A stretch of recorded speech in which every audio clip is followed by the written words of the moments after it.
Happy Monday. Welcome back to school. When we were little, we were taught about the body, that ears are for listening and hands are for feeling things and our eyes are useful to see. But no one ever explained to us or took time to help us understand that we don't all see the same thing with our eyes. It's true, we use our eyes to see, but what we see is often very, very different and depends not so much on the eyes, but on the mind. If we're feeling in a nice mood, we might feel warm and cozy, and that's how we see the world. It's generally a really nice place to be. We're happy with what we do, we're happy with what we have, and everything just seems right and perfect. Get into bed at night and snuggle up and feel warm and happy and without any cares in the world.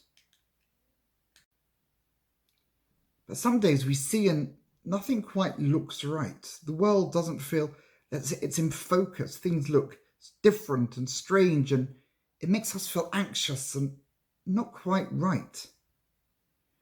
And from that horrible place, we can start feeling unwell, starting getting anxious and nervous, and the worries and the fears begin to choke us, and we feel that we just can't cope.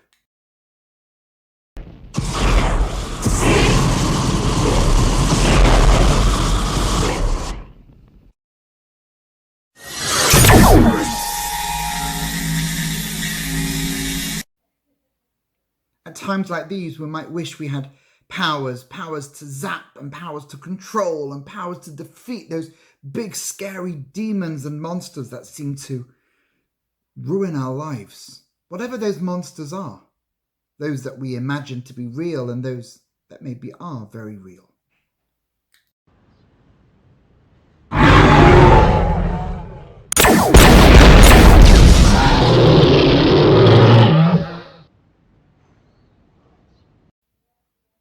Perhaps we start imagining that the world is out to get us, that these terrifying enemies are there to just destroy and to hurt, and there's nowhere safe to be.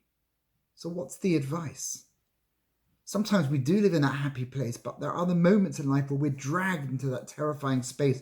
What's the advice? How do we live and use our eyes to see what's real instead of projecting all our inner thoughts onto a world?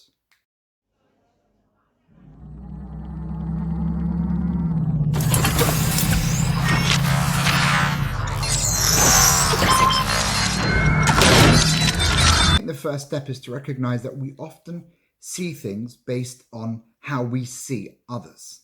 So we imagine that people think certain thoughts about us when we have no obvious evidence to really believe that.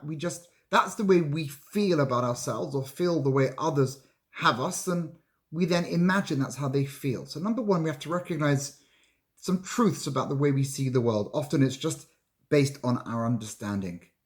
Then we need a friend or a group of friends who will help us see the world differently, and to recognize that the way they see the world may be a truer, more accurate reflection of the way the world is than the way we see it or I see it. And that's okay to learn to see it and to develop an ayin tova, a good eye, a way of seeing other people's good qualities. There's a famous Hasidic rabbi who wrote a very long prayer, a prayer to be said before we start praying. And in this prayer, he asks of God, he says to Hashem, give me the ability, shenira kol echad, that everyone should be able to see it, ma'alat chavira, the good qualities of their friend, v'lo chesronam, and not people's deficiencies, not what's missing. All of us have something that's not perfect, every single one of us. And we ask God in the morning, let us see. We say a bracha every day, a blessing in the morning. We say, thank you, Hashem pokeach ivrim, who gives sight to the blind. Now, obviously, there are people who don't have the gift of sight.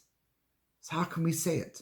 And I think perhaps one idea is, all of us have blind spots. All of us are blind, sometimes to our own issues, sometimes to the world, whatever it might be. And we need to recognize and give thanks for those moments where we can see the truth, where we can see what's real, and to use our eyes and to recognize that our eyes are so powerful. Don't take sight for granted. You don't need superpowers to be the best you. going to bless you with an ayin tova. Have a good eye.